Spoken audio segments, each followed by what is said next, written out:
हुआ ध्यायतो विषयान पुंसः, विषयों का चिंतन।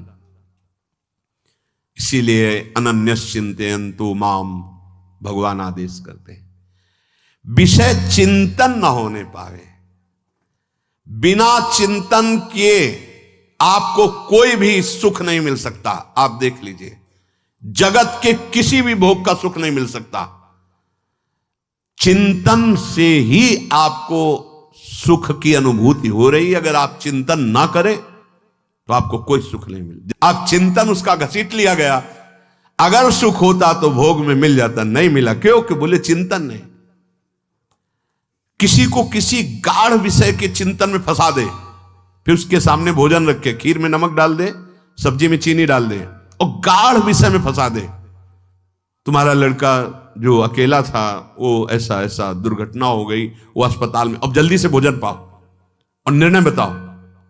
वो बिल्कुल नहीं बता पाएगा कि खीर में नमक था, सब्जी में चीनी थी। उसका चिंतन वहां फंस गया। अगर ऐसे चिंतन हमारा प्रियाजू में फंस जाए तो संसार के सब क्रियाएं होते हुए भी वो परमहंस है, वो विदेह है। चिंतन, हम लोग चिंतन में चूक कर देते हैं तो फिर क्रियाओं में हमको बंधना पड़ता है। नहीं, सच्ची माने कोई भी क्रिया उसे बांध नहीं सकती। तो क्या जिनका भगवत चिंतन होता है वो असत क्रियाएं भी करते हैं क्या?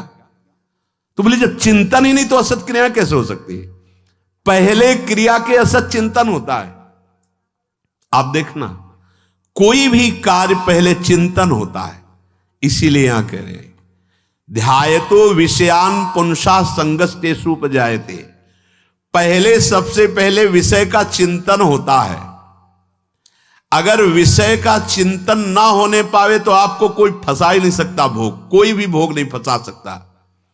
जहां विषयों का चिंतन हुआ तो संग की प्राप्ति, विषय भोग की प्रबल इच्छा, प्रबल आसक्ति, और वो जो चिंतन हुआ था वही आपको सुख दे रहा है। वही, वहां सुख नहीं है, आपके चिंतन का वहां सुख। जैसा चिंतन, अगर आपका चिंतन विक्षिप्त कर दिया जाए, एकाग्र ना होने पाओ तो किसी में आपको सुख नहीं मिलेगा, पक्का। अगर वही चिंतन सा वही मना कृष्ण पदारविंदे हो तो कोई सुख है। गोपी जनों के पति भी हैं, पुत्र भी हैं, पूरे परिवार की सेवा करती हैं और बड़े बड़े परमहंस उनकी चरण रज वंदना करते हैं। क्यों? क्योंकि उनका चिंतन भगवान का हो रहा है। एक